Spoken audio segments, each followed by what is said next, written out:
పొద్దున్న లేవగానే first few steps వేస్తున్నప్పుడు హీల్ అన్నది బాగా సివియర్ పెయిన్ వస్తుంది అంటే ఇది గమనించుకోగలరు. దీన్ని ప్లాంటార్ ఫేషియైటిస్ అంటాం. ఈ వెనకాల ప్లాంటార్ ఫేషియైటిస్ అంటాం.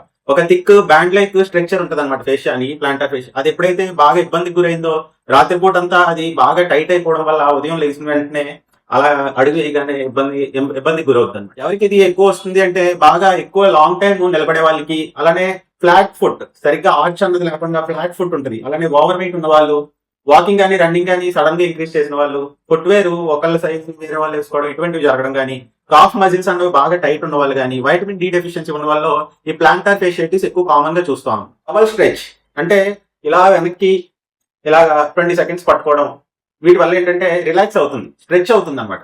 దీనివల్ల ప్లాంటార్ ఫేషియైటిస్ అనేది రిపీటెడ్ గా రాకుండా ఉండడానికి ఆస్కారం ఉంది. అలానే వాల్ కాఫ్ స్ట్రెచ్ అనమాట.